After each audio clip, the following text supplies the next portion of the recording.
Mara had always lived quietly on the edge of the settlement, far from the busy paths and noisy houses. The people there were strict and serious, shaped by many seasons of hard weather and little food. Mara tried her best to follow every rule, to stay unnoticed, and to raise her small garden without troubling anyone. Her husband Daniel had passed away during autumn, leaving her alone. She carried their first child while working through the cold months, hoping someone would help her when the time came. But people in the settlement kept to themselves, and kindness was something given rarely, if at all. On the night her child arrived, the air outside was cold, and snowflakes pressed softly against the window of her small cabin. Inside, Mara lay weak on a thin blanket, breathing slowly and trying not to cry out. She had already walked to the elders that morning, hoping a woman might come to help her. But everyone had been too busy preparing for winter storms. Only one elderly woman offered her a cup of warm herbal water and wished her strength. Mara went home alone, praying quietly for safety. Hours passed. She did not have the strength to call for anyone. When her baby finally came, Mara felt relief and fear together. The child was small, warm, and calm. When she saw it was a girl, her heart softened. She whispered, "My little Lily," kissing her tiny fingers, but she knew the settlement did not look kindly on girl children born in difficult seasons. They believed that only strong sons could survive harsh winters, and a daughter meant extra food, extra work, and extra risk. Mara loved her baby deeply, but she feared how the elders would react. By morning, 2 men from the settlement arrived. They had seen smoke from her cabin and assumed she had delivered the child. They entered without waiting for permission, their boots leaving marks on her floor. Mara sat up slowly, holding her baby close. "She is weak," one man said to the other, "and the child is a girl." The second man frowned. "We cannot provide for more mouths this season." Mara clutched her baby protectively. "Please," she whispered. "I only need a little time to recover. I will work double in the spring." The men looked at each other, their expressions firm, but not angry. They were following rules, not emotions. "The elders will decide," the first man replied. "Prepare yourself." She did not have the strength to argue. When the elders arrived later, their faces showed no joy or pity. They believed strongly in tradition and survival. After looking at the newborn and speaking among themselves, they offered Mara a small blanket and a single water flask. They told her she could not remain in the settlement because she did not have the strength to contribute during winter. Their words were calm, but they carried finality. Mara felt her heart tighten, but she did not raise her voice or plead. She understood that begging would change nothing. She wrapped her baby carefully, stood slowly, stepped outside into the cold morning with the little items they allowed her to keep. No one followed her. No one checked if she had shoes strong enough for the snowy ground. The settlement's gates closed slowly behind her. Mara breathed deeply, reminding herself she had survived many things before. She would survive this twiff, not for herself, then for her daughter. She walked into the nearby forest, moving toward a place where she once gathered firewood. Her legs were weak, and every few steps she had to stop to lean on a tree. The cold made her body shake, but she kept her baby pressed close to her chest so the child would stay warm. "Hold on, Lily," she whispered. "I'm here. I won't let go." Hours passed. The snow grew thicker. The forest grew darker. Mara felt the world dim around her as though she were drifting in and out of sleep while walking. Eventually her legs slipped beneath her and she knelt slowly. She tried to stand again, but her body would not listen. She leaned against a fallen tree trunk. Her baby held tightly against her heart. She thought of Daniel, wishing he were there. She imagined him smiling and telling her everything would be fine. She imagined herself strong enough to reach a warm cabin somewhere far away, where no one judged her or her child. But her body felt too weak now. The edges of the forest blurred, and the sound of wind mixed with her slow breathing. "I'm sorry," she whispered softly. "I'm trying." The sky darkened and the forest grew colder. Snow gathered on her shoulders and hair. She closed her eyes, her arms still wrapped around Lily. She didn't know if she had fallen asleep or simply lost awareness. But suddenly, she heard something soft hoofbeats on the snow. At first, she thought it was imagination. But the sound grew clearer, coming closer. She opened her eyes slightly and saw a shadow on horseback moving between the trees. The rider noticed her immediately and guided the horse quickly in her direction. It was a man dressed in warm winter clothing, dark hair tied back and sharp eyes softened by concern. His clothing and style were nothing like the settlers. He was Cheyenne. His name was Dakota, though Mara did not know it yet. He stopped the horse beside her and stepped down gently, making no sudden movements. He looked at her, then at the baby in her arms. Snow covered Mara's hair and shoulders, and he could see she was near fainting. In a calm, steady voice, he spoke softly in English. "Are you hurt?" Mara tried to answer, but her lips trembled, and only a faint whisper came out. "My baby, she's cold." Dakota knelt beside her, examining the situation quickly. He saw the thin blanket, the worn shoes, the weak posture. He saw footprints leading from the settlement and understood that she had not been wandering for pleasure. She had been forced out. He asked no further questions.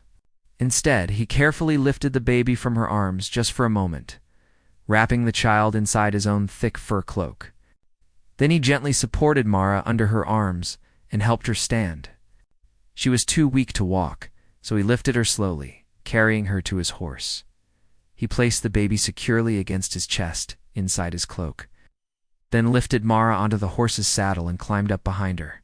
One hand held the reins, the other kept her steady so she wouldn't fall. Mara felt warmth spread from his coat and the horse's steady movement. She could not open her eyes completely, but she felt the baby's small body warm against him, safe from the cold. She tried to speak again, but he touched her shoulder lightly and said, "No need to talk. You are safe now." The words comforted her in a way she had not expected. For the first time since morning, she let herself relax just a little. She leaned back slightly, trusting the man she did not know because he was the only person who had shown concern. Dakota guided the horse through the snowy forest with practiced ease. He moved quickly but carefully, avoiding low branches and rough terrain. His winter camp was not far. He had set it up earlier with two families who traveled with him during the cold months.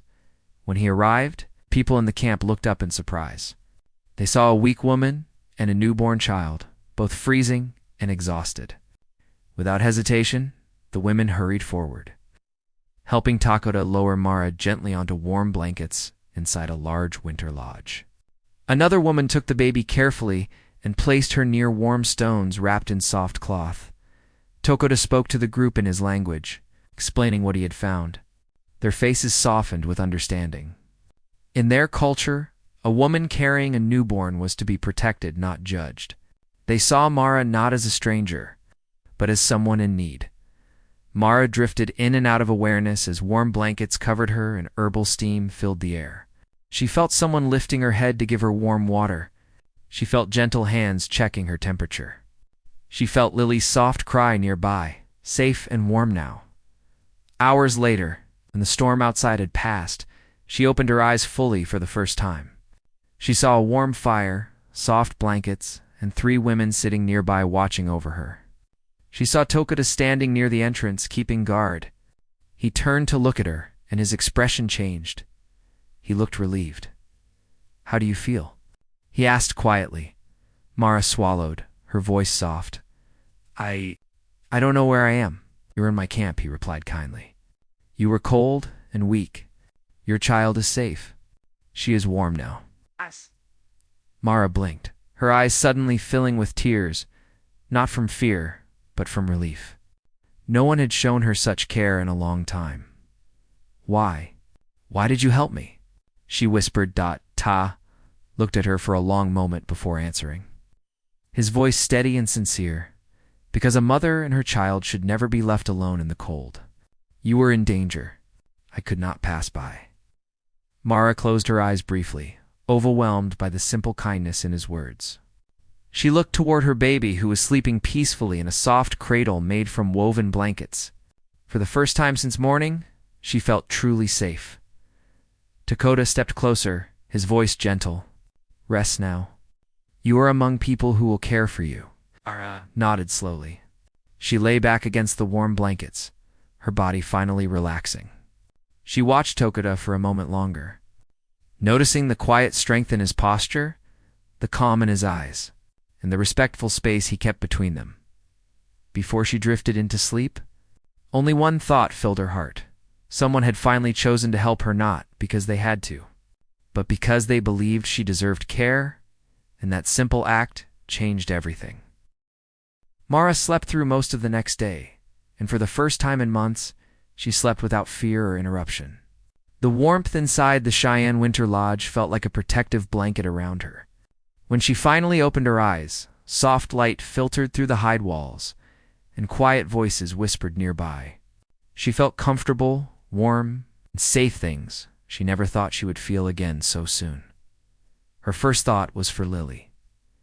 She sat up slowly, still weak but no longer shaking from cold.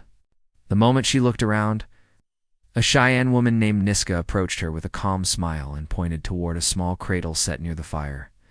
Lily slept peacefully inside, wrapped in soft cloth and resting on a cushion made of woven fur. "She is warm," Niska said gently. She ate a little warm goat milk. Mara felt her chest tighten with relief. "Thank you," she whispered, her eyes growing wet. She had feared her baby might suffer after the long night in the forest, but Lily looked healthy and calm, her tiny face relaxed in sleep. Niska sat beside her and offered a bowl of warm broth. "You need strength," she said. "Eat slowly." Mara nodded, lifting the bowl carefully. The warmth spread through her body with every sip. She felt energy returning to her limbs, enough for her to sit upright without help. A few moments later, the lodge door opened, and Takuda stepped inside. Snow dusted his shoulders and hair, showing he had been outside gathering something. When he saw Mara awake, he paused in the doorway, then walked closer with a quiet expression of relief. "You are awake. Good," he said softly. "I worried." Mara lowered the bowl slightly, surprised by the concern in his voice. She had never heard a man speak to her with such gentle respect, not in her old settlement, and not even during her marriage. Where kindness was rare and silence was normal, Taco removed his gloves and sat a comfortable distance from her, making sure she did not feel crowded. "How do you feel?" he asked, weak.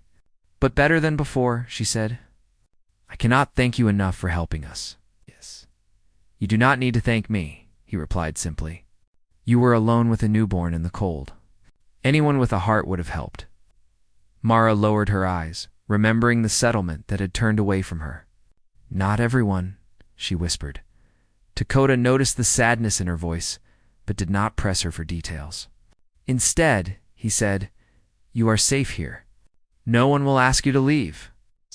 His words were calm, steady, and honest. Mara felt something inside hurl like a heavy weight start to loosen. Over the next few days, Mara regained her strength slowly. She stayed inside the warm lodge, cared for by the women of the camp. They brought her warm food, soft cloth, and herbs to help her recover. They treated her not as a burden, but as someone deserving of care. Every evening, Dakota would check on her and Lily. Sometimes he brought small items he carved during the day, a smooth wooden rattle, a tiny necklace of simple beads, or a small carved bird. He gave them to Lily without expecting anything in return. Mara watched him each time, noticing the patience and gentleness in his hands. One evening, while he shaped a new wooden toy by the fire, Mara felt comfortable enough to ask a question that had been on her mind. "Why do you help my daughter so much?" she asked softly. "She is not your family." Tokuda looked up from his carving and met her eyes. "A child is precious," he said. "Every child deserves warmth and safety. I see her innocence. It makes me want to protect her." Mara felt a warmth spreading through her chest, not from the fire, but from his words. No one in her old settlement spoke like that. They measured every child by what the child could give, not by the simple fact that the child existed. Dakota continued, "And she is your child. You risked your life to keep her warm. That tells me she is important." Mara looked at Lily sleeping near the fire. "She is the only good thing I have." Takeda nodded. "Then it is good she is here." As days passed, Mara learned more about the small camp. There were 2 families staying there for winter, and Dakota served as protector and hunter for them. He was skilled and respected, always moving with quiet confidence. He rarely raised his voice, yet people listened when he spoke. Mara watched how the camp worked together, how everyone shared food, work, and warmth.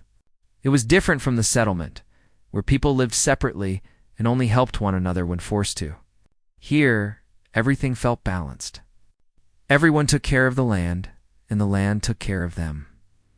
One cold morning, Coda offered to show Mara the area around the camp so she could understand where she was living. She hesitated at first, unsure if her strength had returned, but she agreed. He walked beside her slowly, matching her pace, always keeping an eye on her steps. The surrounding land was peaceful. Snow rested gently on the trees, and the air smelled fresh. He pointed out places where the group collected water, where they stored food, and where he set traps. Mara listened with interest, surprised at how comfortable she felt beside him. At one point, her foot slipped slightly on the icy ground.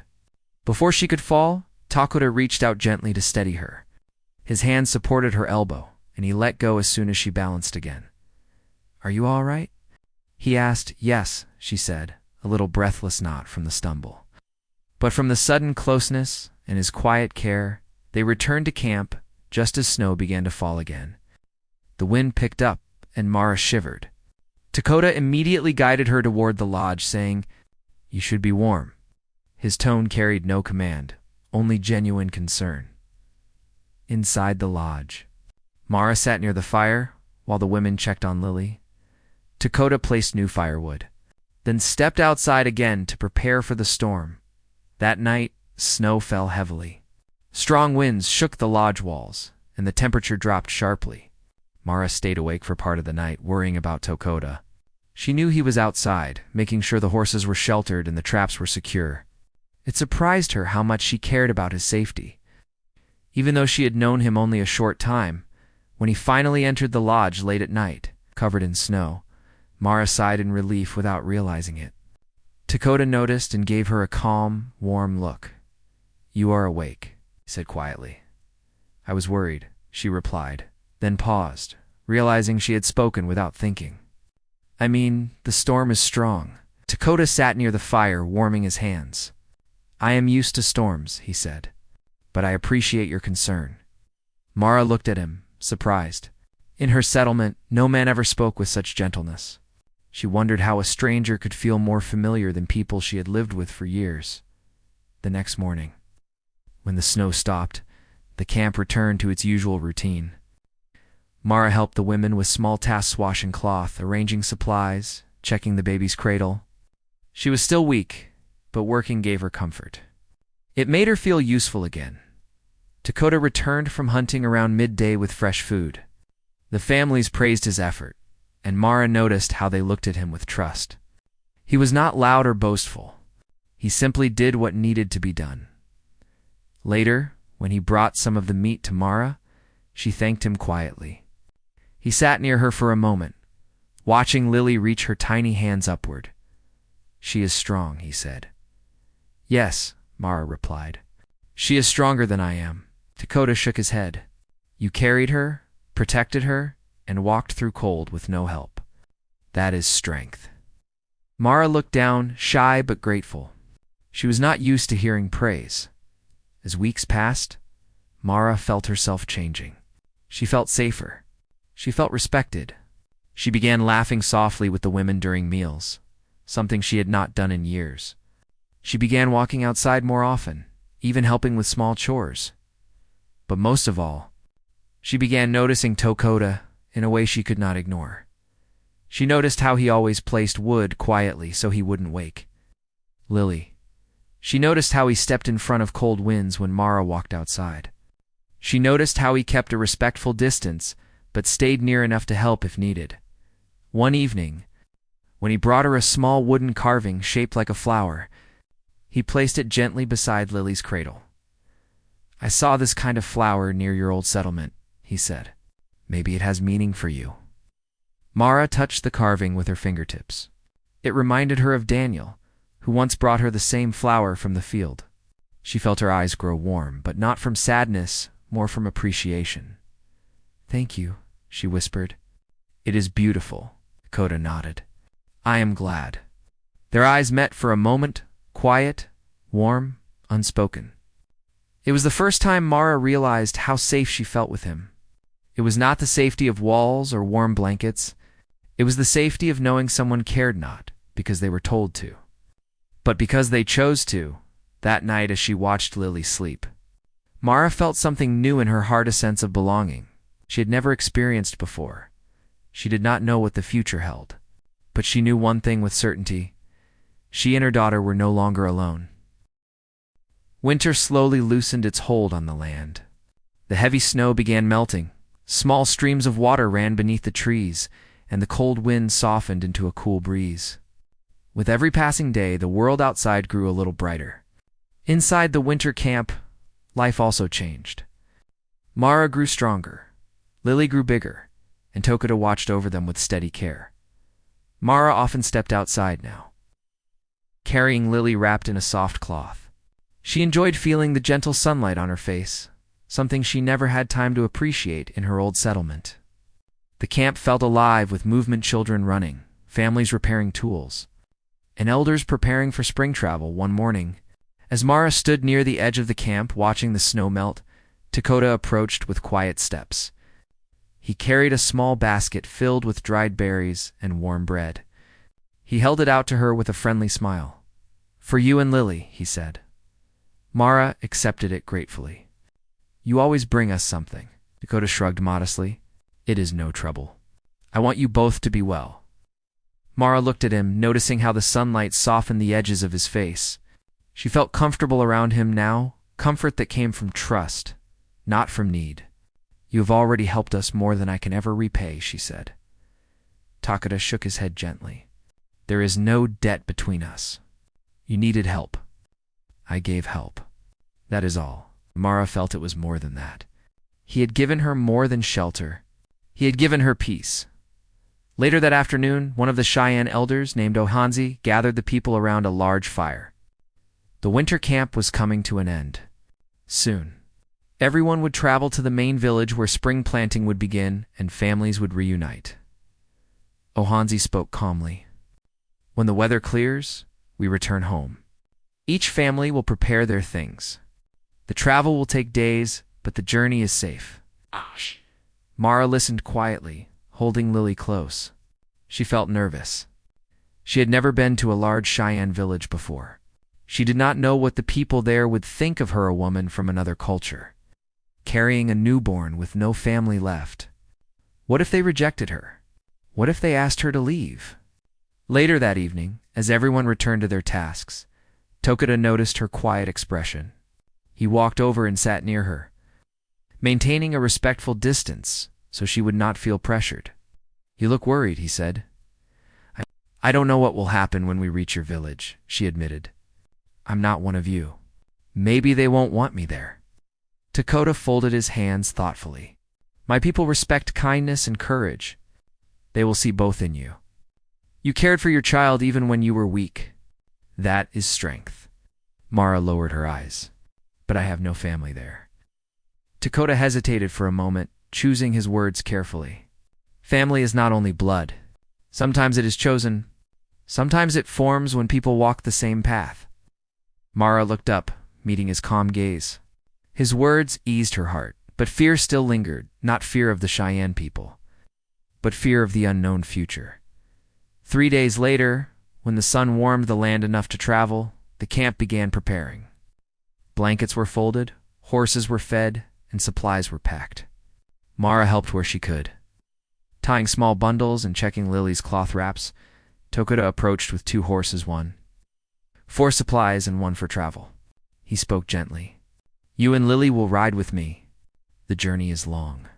You should not walk." Mara nodded gratefully.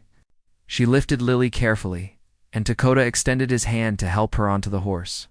She sat in front of him, and he held the reins, while making sure she felt balanced and safe as they began the journey. The land opened before them, rolling hills, scattered trees, and wide plains touched by early spring light. The group traveled together, moving at a steady pace. Children laughed, elders shared stories, Families sang soft songs to keep their spirits warm. Mara felt a sense of belonging she had never felt before. She listened to the songs, watched the people interact, and felt Lily rest comfortably against her chest. Dakota rode quietly behind her, guiding the horse with calm confidence. At times, Mara leaned back slightly to steady herself, and each time, Dakota adjusted his hold gently so she felt secure. He never moved too close, never made her uncomfortable. His quiet respect made her trust him more with each passing hour. On the second day of travel, they stopped near a river to rest. Children skipped stones on the water while adults gathered dry wood for a small fire. Mara sat near a fallen log, feeding Lily warm milk that Niska had prepared earlier. Dakota sat nearby, repairing a strap on one of the saddles.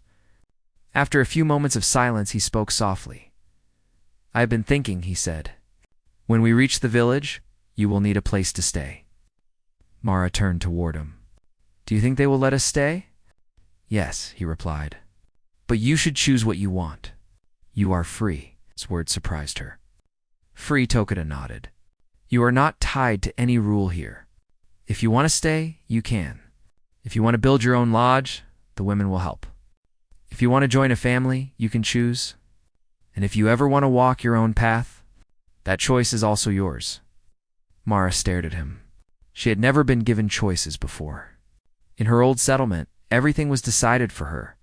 Even small decisions were controlled by rules and expectations. But here, Dakota spoke to her like an equal, someone whose voice mattered. "What do you think I should choose?" she asked softly. Dakota paused. His expression softened, but he answered with honesty, not pressure. "I think you and Lily should have a place where you feel safe and welcome. A place where no one turns you away. If you wish it, I would help you make that place." Mara felt a quiet warmth spread across her chest. She did not answer right away, but she held Lily closer, thinking about his words long after the conversation ended the next day. They reached the Cheyenne village just as the sky turned golden. The village was larger than any place Mara had seen, dozens of lodges arranged in circles, children running happily, smoke rising gently from cooking fires, and families calling out to one another with joy. People gathered to welcome the returning group. They smiled, hugged, and shared warm greetings. When they saw Mara and Lily, they looked curious but not unkind. Dakota spoke to a few elders, explaining how he had found her. One of the elders, a wise woman named Winyan, came forward. She studied Mara gently, taking in her tired but peaceful expression, the baby in her arms, and the way she stood close to Dakota for reassurance. "You survived winter with a newborn," Winyan said. "That is no small thing." Mara lowered her head respectfully. "I had help. Without Dakota and everyone at the winter camp, we would not be here." Winyan nodded. "Then you came to the right place. No mother is left alone here." Those words brought tears to Mara's eyes. She blinked them away quickly, not wanting to appear emotional in front of strangers. Over the next few days, Mara slowly adjusted to life in the village. The women taught her how to weave softer cloth, how to prepare certain foods, and how to carry Lily in a safe wrap. They invited her to sit with them during meals, and children often ran to her. Curious about the tiny baby girl, Dakota visited daily to check on her, bringing small gifts, a carved spoon, a warm blanket, herbs for strength. Each time he came, Mara felt a strange and gentle comfort settle over her heart. One evening, after the sun had set and the fire in her new lodge glowed softly, Dakota approached. He stood outside the entrance for a moment before speaking. "May I come in?" he asked respectfully. "Yes," she answered. He stepped inside and sat across the fire from her. Lily slept peacefully beside Mara, wrapped in soft cloth. Dakota spoke quietly. "The elders asked me today what I hope for your future. They wanted to know if you plan to stay in this village." Mara looked at him, surprised. "What did you tell them?" Dakota took a slow breath. "I told them the truth, that it is your choice, not mine." He paused, then added softly, "But I also told them I hoped you would stay." Mara's heart beat a little faster. "You want us to stay?" "Yes," he said simply. "I have grown used to seeing you each day. And Lily, I feel peace when you are near. Mara felt warmth rise in her chest, not fear, not uncertainty, but something gentle and reassuring. And you do not owe me anything, Tokoda continued. I do not say this to bind you, only to be honest. Mara looked at Lily sleeping beside her. She thought of the kindness she had received, the safety, the warmth. She thought of the cold forest where she nearly lost everything. She thought of Tokoda carrying her through snow, bringing food, carving toys, and watching over her without asking for anything. He had shown her a kind of respect and care she had never known. She turned back to him. I want to stay, she said softly. Lily and I, we feel safe here, and we feel safe with you. Tokoda's eyes softened, and a small, warm smile touched his face, the kind of smile that needed no words. In that quiet moment, surrounded by firelight and gentle silence, something changed between them. Not rushed, not forced, but natural. A bond formed from gratitude, respect, and honest care. Mara reached for Lily's tiny hand and whispered, We have a home now. Tokoda nodded. Yes, a new beginning. From that day on, Mara, Lily, and Tokoda walked their days side by side because tradition demanded it, but because life had brought them together with purpose. Their small family grew from kindness, trust, and shared strength. And the woman who had once been left alone in the snow now lived in a place where she was valued, protected, and deeply respected, where she had a future shaped not by fear, but by hope.